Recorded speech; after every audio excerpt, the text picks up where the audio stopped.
Sunday dinner at my parents' house was supposed to be quiet. It hadn't been in years, not since Ashley started running the show. I knew that dinner would end with the truth. I just didn't expect Ashley to hand me the perfect opening before the doorbell even rang. "No wonder your husband left you," Ashley said, smiling like she'd handed me a compliment. My mother's hand found my wrist under the table. "Please, just let it go." For 1 second, I almost did what I'd done my whole life. Smile, swallow it, protect everyone but myself. Instead, I set my teacup down, picked up my phone, and pressed one button. 10 seconds later, the doorbell rang. Ashley smirked. "Expecting someone?" "Yes," I said. "The people who already know exactly what you did with those papers." Her face went white. "My name is Emily Carter. I'm 35, and I work as a school counselor, which means I spend my days telling other people's children it's safe to tell the truth. Kids trust me with things they can't say to their parents, and I hold those secrets carefully, like something that could shatter." I was good at that job. I was not for a long time, very good at noticing the secret sitting inside my own family dressed up as kindness. My marriage had been quietly falling apart for years before it actually ended 11 months ago. There wasn't one dramatic cause, just two people who stopped choosing each other slowly until there was nothing left to choose. So I did what I'd always done when things got hard at home. I disappeared into work. 12-hour days trainings I didn't need anything to avoid sitting still with a life that wasn't going the way I'd planned. That habit didn't start with the divorce. The divorce just gave it a better excuse. My parents live 40 minutes from my brother Jacob and his wife Ashley, and 2 hours from me. That distance mattered more than I ever let myself admit. Ashley was closer. She'd been a nurse before her son was born, and when my mother's diabetes got harder to manage, and my father's knees finally gave out, after 38 years as a construction engineer, Ashley stepped in without being asked twice. She was good at it, genuinely good, the kind of good that let the rest of us believe the family had landed on its feet without our having to do much of anything. So I told myself the story that let me off the hook. Ashley's closer. Ashley's better at this. Let Ashley handle it. For almost 5 years, that's what happened. Ashley drove my mother to appointments. She organized my father's medications into labeled cups lined up on the kitchen windowsill. When I visited tired from my own life, I'd find the house clean dinner, half made my mother laughing at something Ashley had said on the phone that morning. I always left grateful and guilty in equal measure, and never once sat with that feeling long enough to ask why it weighed so much. What I didn't know was what that kind of trust was quietly costing. I knew Jacob had lost his job in real estate almost 8 months earlier. I knew their mortgage had an adjustable rate that had recently adjusted hard. I knew there was a credit card balance nobody mentioned at dinner. What I didn't know was what that kind of pressure does to a person who's already halfway convinced she's owed something for all the years she gave. The first crack came on an ordinary Tuesday evening, one of the rare nights I drove out for dinner. My father was in his recliner, a crossword folded on his lap that he clearly wasn't doing. He waved me over before I'd taken my coat off. "Emily," he said in that flat, careful way engineers talk when a number doesn't line up. "Did I close my savings account?" I almost laughed. My father had balanced his own checkbook by hand, well into his 60s out of stubborn pride. He didn't forget things like that. "I don't think so, Dad. Why?" He shrugged the shrug of a man deciding not to chase a thought any further tonight. "Haven't seen a statement in a while." I told him it was probably sitting in a drawer somewhere, or the bank had quietly switched him to email statements. It happens all the time. A few weeks later, he brought it up again, and this time something sharper sat underneath the question dressed up as mild curiosity. "Why don't I get my bank statements anymore?" Ashley answered from the kitchen before I even opened my mouth. "Dad, everything's paperless now. I set it up for you, remember, easier. Nobody gets paper statements anymore. My father nodded slowly. He didn't argue. But something crossed his face, quick and small. Not relief exactly, more like a man filing something away for later. The same look he used to give a blueprint that didn't quite match what he was seeing out on the actual site. It took months for that small, quiet worry to grow into something I could name out loud. What finally did, it was smaller than you'd think. I was helping my mother set up a new tablet Ashley had bought her, and I needed to log into an old email account to reset a forgotten password. The recovery code went to a phone number I didn't recognize. I told myself there was a boring explanation, maybe she'd gotten a new phone. But her actual phone was sitting right there on the counter, and the number on the screen wasn't hers.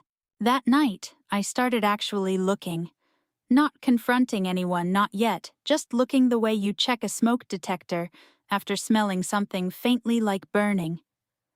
My mother's primary email had a recovery address that wasn't hers, and the two-factor number saved to the banking profile on her tablet belonged to a prepaid line, the kind you buy at a drugstore with cash, and no name attached to it at all. That was as far as I could see on my own. It would take my father's authorization.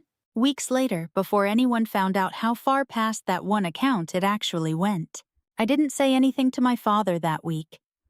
I told myself I needed to be sure first that a suspicion wasn't the same thing as proof that Ashley had earned 5 years of the benefit of the doubt. I kept telling myself that even as I lay awake, running the same short list of facts through my head over and over, looking for the version where none of it meant what I already knew it meant. 2 weeks after my father asked about the missing statements a second time, he called me alone without my mother in the room. When I got there, he had his old account book open on the table, his driver's license next to it, and a single sheet of paper he'd already signed. "I want you to find someone who can look into this properly," he said, "whatever it costs." I sat on my kitchen floor that night, with my laptop balanced on my knees, feeling something cold spread slowly through my chest, the cold of realizing a story I'd been telling myself was never true. The next morning, I called a lawyer named Sophia Reynolds. Her office smelled like coffee and old paper, and she listened to me for a long 20 minutes without interrupting once. When I finally ran out of words, she didn't look shocked. She'd clearly heard versions of this before. "Your father already gave you signed authorization to request his own bank records," she said, tapping the sheet he'd handed me. "That's the piece most families don't have. It changes what we can actually do here." She explained it plainly. Robert Carter, as the account holder, had every right to request full statements and transaction histories on his own accounts, and he'd put that request in writing with my name on it to receive information on his behalf. That single signature meant Sophia could go to the bank and ask real questions instead of guessing in the dark. "My mother doesn't know yet," I said. "That's your father's choice to make, not mine. But at some point soon she has to." Sophia folded her hands on the desk. "Here's my one rule. We don't confront anyone yet. We gather everything first quietly. People like this don't panic when you ask questions. They panic when you already have the answers." Before we left that first meeting, Sophia had my father sign the bank's own authorization form, the real one, not just the sheet he'd handed me at the house. That form was what actually let her request records instead of just asking politely and hoping. So that's what we did for almost 10 weeks.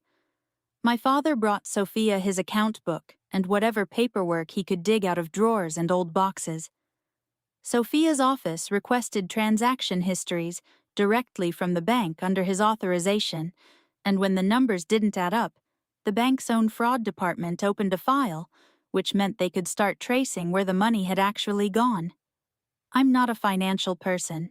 I'm the one who's good at listening to 14-year-olds talk about their anxiety not reading HELOC paperwork, but Sophia was patient, and piece by piece a picture formed that made my stomach drop every time I looked at it. The first real gut punch was the power of attorney. 14 months earlier, during a hospital stay, after a bad reaction to a new medication, my mother had signed a durable financial power of attorney. Sophia pulled the discharge records. Ashley had brought the paperwork in folded inside the discharge folder, and my mother, still fogged from the hospital and eager to go home, had signed where she was told to sign. Neither of my parents remembered what that document actually gave away: full authority over every account they held between them. I should say here, because it mattered later, that the house itself was titled in both my parents' names, which normally would have meant Ashley needed more than my mother's signature alone to touch it. But 8 months earlier, using the authority from that POA, someone had opened a home equity line of credit against the house anyway. $185,000. When Sophia dug into the loan file, she found my father's electronic authorization attached to it too, submitted through an email address he'd never set up and never once logged into. Someone had built him a login he didn't know existed, just to make the paperwork look complete. She needed both of them on paper, Sophia said, sliding the printout across her desk. So she made sure both of them were on paper. The disbursed funds moved in several transfers to an account belonging to an LLC called Brooks Family Solutions, registered to Ashley for what she'd once described to me as freelance nursing consulting work. Within 6 weeks of the money landing, $91,000 had moved back out. Credit card balances paid down. A used Ford Explorer purchased outright. A mortgage payment on Ashley and Jacob's own home, 4 months behind, brought current in a single transfer. I sat in Sophia's office reading that timeline and felt something in me go very quiet and very cold. "There's one more thing," Sophia said near the end of the 8th week, and something in her voice made me put my coffee down. "An application went in 11 days ago to increase that same HELOC, from $185,000 to $250,000. I didn't understand at first what that meant, not really, not until she explained it slowly. The theft wasn't a closed chapter. It wasn't something Ashley had done once and was quietly trying to work off. It was active, ongoing. If that increase went through, another $65,000 would leave my parents' equity, and there'd be nothing gathered yet strong enough to stop it in time. How long before it's approved? Days, maybe less." Sophia closed the folder. "Emily, I think we're out of time to wait for the perfect moment. Your father needs to file a formal complaint with the bank now today, so they have grounds to freeze that application while we finish building the rest of the case." My father filed that complaint the same afternoon, sitting across from me at his own kitchen table, reading each line before he signed it the way he used to check a set of blueprints before putting his stamp on them. Within 24 hours, the bank's fraud unit confirmed the account was flagged and froze the pending increase. It wasn't over. But for the first time in months, it wasn't bleeding either. That night, I didn't sleep. I kept thinking about my father's hands, how steady they'd been signing that authorization, how much trust it took for a man who valued self-reliance more than almost anything to hand his own finances to someone else and say, "Find out." I thought about my mother, still mostly in the dark, still setting an extra place at Sunday dinner for a daughter-in-law she loved like her own. I called Sophia back 2 days later. "Sunday," I said. "Everyone will be at my parents' table. My parents, Jacob, Ashley. No excuses, no convenient absences. If we're going to do this, we do it there in front of all of them." Sophia agreed on one condition. My mother had to know first, at least in outline, because whatever happened at that table would touch her directly, and she deserved not to be blindsided in her own kitchen. So 2 days before that dinner, my father and I sat with her and told her that Ashley had used her access to take out a loan against the house that the bank was investigating, that people would be coming Sunday to lay out exactly what they'd found. We didn't show her the documents yet. Sophia wanted Daniel to walk her through those himself in the room, so she'd hear it once clearly, instead of twice. I watched something in my mother's face fold inward, and then slowly harden into something I hadn't seen from her in years. She didn't cry that afternoon.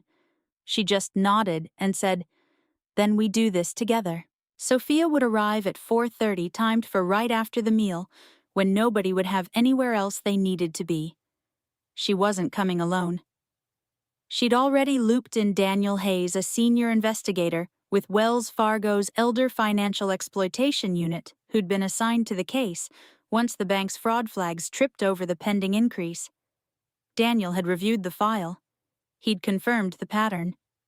And because my parents had given written consent for him to speak in front of the family members involved, he had every right to sit at that table and lay out exactly what the bank's own records showed. Ashley and Jacob were the only two people coming to that table who had no idea what was about to happen. Sunday came faster than I was ready for. I drove out early, helped my mother set the table like it was any other week, and watched my father check his phone twice, though I don't think he was expecting a message so much as steadying himself against something. By the time Ashley smiled across the table and said the thing about my husband leaving me, I'd already decided. I wasn't going to raise my voice. I wasn't going to let this become the kind of scene people talk about for the wrong reasons. I was going to let the truth do what truth does when you finally stop protecting the people who don't deserve it. I set my teacup down. I picked up my phone. The doorbell rang, exactly 10 seconds after I pressed the button the way we'd planned it. Ashley's smirk was still fresh on her face when I said the two people standing outside already knew what she'd done with those papers, and for a moment, nobody at that table moved. I opened the door myself. Sophia came in first, unhurried in a gray coat that looked like it belonged in a courtroom. Behind her stood a man in his 50s, with a leather folder under one arm, and the careful, neutral face of someone who'd done this kind of visit before and had learned not to let it show. "Emily," Sophia said, "this is Daniel Hayes from Wells Fargo's Elder Financial Exploitation Unit." We walked back into the dining room together. My mother's fork went still against her plate. My father sat very straight, the way he used to sit studying a set of blueprints that didn't line up right. Ashley recovered fast, the way she always did. "Emily, what is this? Some kind of joke?" "No," I said. "It's not." Sophia didn't wait for permission. "Good evening. My name is Sophia Reynolds. I represent Robert and Linda Carter, who filed a formal complaint with Wells Fargo this past week after noticing irregularities in their own accounts. Mr. Hayes is here with their consent because the bank's fraud unit has confirmed those irregularities and is actively investigating." Daniel opened his folder and laid the first document flat-angled so my parents could see it. "This is a durable financial power of attorney," he said, "signed by Linda Carter 14 months ago during a hospital admission." My mother leaned forward, squinting at her own signature. "I still don't remember signing this. Not really. Not what it actually said. You were being discharged that day," Daniel said, not unkindly. "The paperwork came in with your discharge forms." Jacob's face had gone the color of old paper. "Ashley, what is she talking about? It was for emergencies," Ashley said, jaw tight. "In case something happened and we needed to move fast. That's all it was ever for." Daniel set down a second document, then a third, unhurried the way a person lays out instruments before starting something they'd rather not have to do. 8 months ago, using that authority, a home equity line of credit was opened against this house. $185,000. My father made a sound I'd never heard from him before, somewhere between a laugh and a gasp. "Against my house. But the power of attorney was your mother's. I never signed anything." "You did on paper," Daniel said. "An electronic authorization went in under your name through an email account set up 8 months ago, not one you created." My father's jaw worked, but no sound came out for a second. "Someone built me an email account to make the file look complete," Daniel said. Banks require both owners' consent on a jointly titled property. Someone made sure that box got checked. Ashley's face had gone rigid. That's not I didn't set up any account. That login came from the same IP address and device Ashley had already used more than once to access the Brooks Family Solutions account, Daniel said. That's the LLC the disbursed funds were transferred into. That's my consulting business. Ashley said too fast. That's completely separate. Within 6 weeks, Daniel continued, $91,000 moved out of that account. Credit card balances were paid down. A vehicle was purchased. A mortgage payment on your own home 4 months past due was brought current. Jacob turned to his wife slowly, like a man waking from a dream he'd enjoyed too much to leave. The Explorer, he said quiet, almost to himself. You told me your dad helped with that. Ashley didn't answer. Her eyes were fixed on the printed login record staring back at her from the folder. I was going to pay it back, she said finally, voice cracking. Every cent. I was waiting for things to get stable. With what money, Ashley? I asked, keeping my voice level. You paid one debt by creating a bigger one in my parents' names, and you built a fake login to do it. Daniel cleared his throat. There's one more item. 11 days ago, an application was submitted to increase that line of credit to $250,000. The room went silent enough that I could hear the refrigerator humming in the next room. It's still active, my father asked. It was, Daniel said. It's been frozen since the complaint went in. My father's hands, flat on the table, curled slowly into fists. Not in rage exactly, more like a man holding himself together by holding on to something. That's why I never saw a statement, he said quietly. I kept asking. I kept asking her. He looked at Ashley, now really looked at her. I thought I was losing my mind. You weren't, I said. You were the only one paying attention. My mother had been quiet through all of it, and I braced for tears.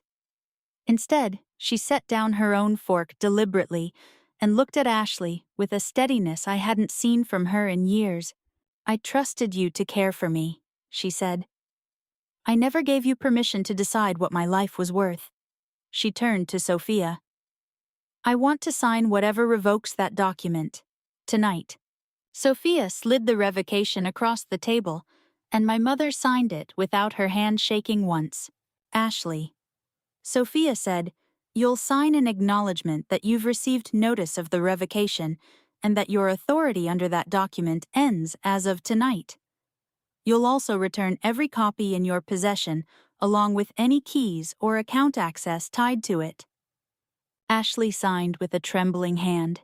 She set a small silver key on the table, then a checkbook, then the folded copy of the power of attorney she'd been carrying since the day my mother signed it, half conscious in a hospital bed. Jacob hadn't said a word in minutes. When he finally spoke, it wasn't to defend her. I knew some of it, he said so quiet I almost missed it. Not the numbers, but I knew the money for the Explorer wasn't from your dad. I told myself it was a family loan because I didn't want to ask the real question. He looked at his father. I should have asked. Nobody argued with that, and nobody let him off the hook for it either. My father just nodded once, like a man noting a fact for the record, and said nothing more about it that night. Ashley put her face in her hands. The first time I took anything, it was $4,000 to cover the mortgage the month Jacob's severance ran out. I told myself it was borrowing. I was terrified for a week straight, checking the account balance like it might catch fire. She wiped her face. By the 5th time, I'd stopped calling it stealing. I didn't answer that yet. There was still more to say, and I wasn't done saying it. Daniel excused himself to the kitchen doorway once the documents were signed, giving us what privacy he could while staying technically present. Sophia gathered the paperwork back into her folder, without hurrying, letting the silence sit, instead of rushing to fill it. For a long moment, nobody at that table moved. Ashley was the one who broke it, and when she did, Her voice had lost every bit of its earlier edge. What was left underneath sounded younger, rawer. "Emily," she said, "where were you?" I didn't answer right away, because I wasn't sure yet which version of that question she was asking. She kept going before I had to figure it out. "Where were you for 5 years? I drove your mother to every appointment. I sat in that hospital waiting room for 9 hours during your father's knee replacement, while you were 2 hours away at some conference. I gave up my career for this family. And you called. You visited on holidays. You sent flowers." Every word landed exactly where she meant it to. That's the hard truth about people who aren't purely villains. They know exactly where the real wounds are, and they know how to use them, even while standing in the wreckage of their own choices. I felt the old instinct rise in my chest, the urge to list every reason I had for disappearing. I made myself sit with it instead, because some of what she said wasn't wrong. "You're right," I said. Ashley looked up, startled, like she'd expected a fight and gotten something else. "I let my marriage and then my divorce swallow years I should have spent showing up here," I said. "I let myself believe you had it handled, so I wouldn't have to feel guilty about not being here. That was easier for me. I should have called more. I should have asked harder questions instead of just being grateful someone else was asking them for me. Leaving you alone with all that responsibility was my mistake. I let that sit a second before I finished it. But stealing from my parents was yours. Those aren't the same thing, Ashley. One is neglect. The other is a choice you made over and over for months, while looking my father in the eye and telling him his mail just went paperless." She flinched like I'd struck her. "I didn't have a choice," she said, but even she didn't sound like she believed it. "Jacob lost his job. The interest rate on our mortgage doubled overnight. Do you know what it's like watching your whole life collapse and being the only one holding it together?" "I understand pressure," I said. "I understand what it's like to be drowning and grabbing for anything solid. But there's a difference between struggling and deciding my parents' house was yours to borrow against without telling them." My father spoke next, steadier than I expected, carrying the same quiet authority he used to bring to a job site when something wasn't built to code. "Ashley," he said, and she turned to him like a child bracing for a verdict. "I appreciated everything you did for us. I want you to hear that clearly because it's true. You sat with your mother through nights I couldn't manage. You drove me to more appointments than I can count. None of that gets erased by what happened after." He paused, choosing the rest of the sentence carefully, the way he used to check a load calculation before signing off on it. "But gratitude is not permission. You don't get to decide on your own that the love this family gave you comes with a price you're entitled to collect whenever you feel you've earned it." Ashley's shoulders folded inward. "The recovery process starts tonight," Sophia said, quiet but firm. "The bank's fraud unit has already confirmed its own review found gaps in how that HELOC was approved in the first place, which means Wells Fargo will likely absorb part of the loss. But the amount that was disbursed and spent is still your responsibility and Jacob's. That gets worked out as a restitution agreement once the bank finishes its findings, and it will take real numbers, not tonight's numbers." "Mine too," Jacob said. It wasn't a question. "If you knowingly benefited from funds that weren't clean, yes," Sophia said.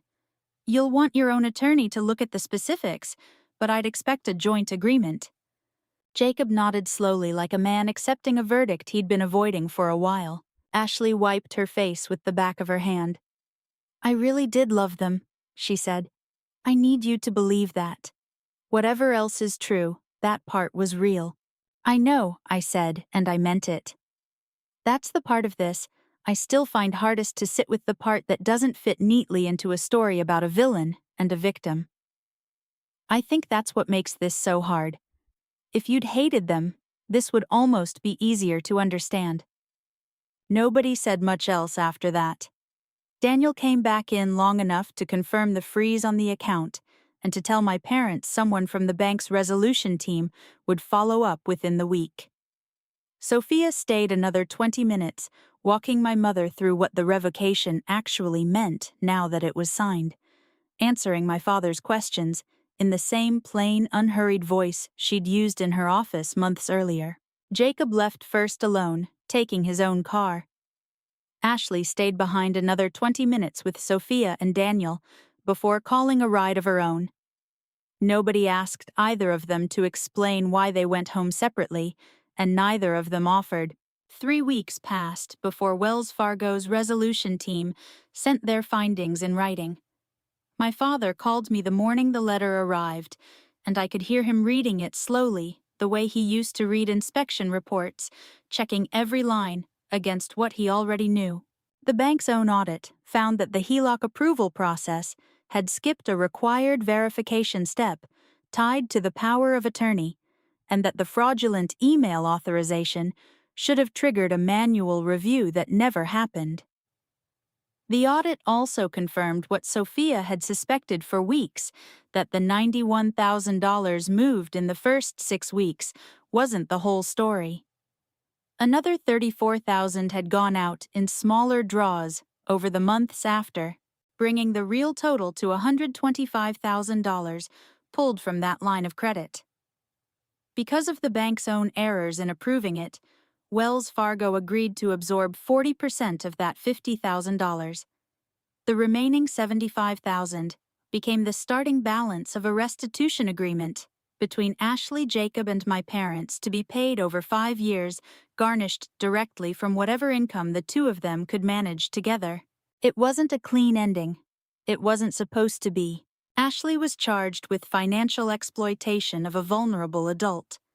Given her lack of any prior record and the fact that restitution was already being structured, the prosecutor offered her a plea deal, probation, mandatory financial counseling, and the full repayment schedule in exchange for no prison time.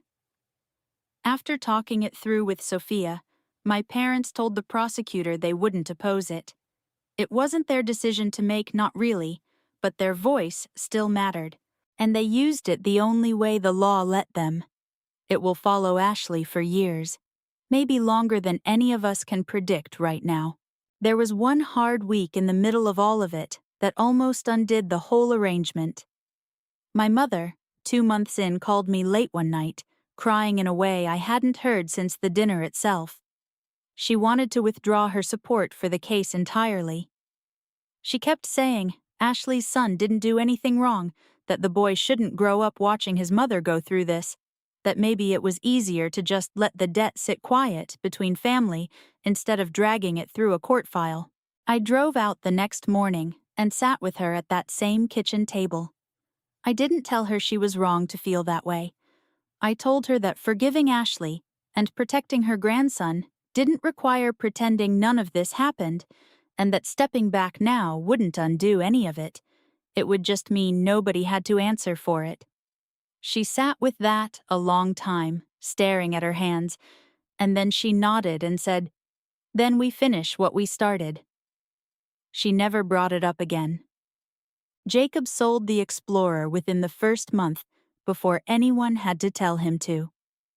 It brought in $28,000, which went straight against the $75,000 balance, bringing it down to $47,000 before the first formal payment was even due. He signed his own portion of the restitution agreement without complaint, and he's come to every legal proceeding since. At the last hearing, he sat 1 row behind my parents, close enough that his presence meant something, but not pretending anymore that he belonged sitting next to either side. Ashley sat across the aisle with her own attorney. I don't know what their marriage looks like from the inside these days, and it isn't mine to know. But that seating said more than any conversation could have. We don't gather the way we used to. Sunday dinners became less frequent, then almost non-existent for a while. It wasn't punishment exactly. Nobody quite knew how to sit around that table again without seeing the ghost of that night hovering over the mashed potatoes. What changed instead were the Tuesdays. I started driving out on ordinary weeknights, no occasion, no holiday. just to sit with my father while he half did a crossword, and to help my mother figure out whatever her phone was refusing to do that week. Nothing about those visits was dramatic. That was sort of the point. Ashley and I finally sat down together, just the two of us, about 5 months after that dinner. She asked to meet at a coffee shop neutral ground somewhere without my parents' photos, watching from the hallway. She looked tired in a way I hadn't seen on her before, the kind of tired that comes from finally putting a heavy thing down and realizing your arms don't know how to feel light again. I really did love them, she said again, turning her cup slowly without drinking from it. I know, I said. We sat there a while, not saying much else, two people who used to call each other family, learning what it means to just be two people now. I went back to work, not long after that first Sunday, back to my office, with its motivational posters and its box of tissues that never seems to stay full. A few weeks ago, a 9th grader sat across from me, picking at the frayed edge of her backpack strap, refusing to make eye contact. I'm scared to tell my mom the truth, she said, so quiet I almost missed it. I didn't launch into a script. I let the moment breathe the way Sophia once taught me to let silence do its work. I understand that fear better than you know, I told her. But the things we hide to keep the peace usually end up costing more than the truth ever would. She looked up, and something in her face loosened, the way a held breath finally lets go. Every day I tell frightened teenagers that the truth feels most dangerous right before you say it. I used to think that lesson belonged to them. It took a dinner table, a silver key, and my father's missing bank statements to teach me it belonged to me too. The hardest student I ever had to reach was the woman staring back at me in the mirror, the one who spent years believing that staying busy was the same thing as staying safe. If Emily's story felt familiar, share your thoughts below and subscribe for more stories about the truths families are afraid to tell.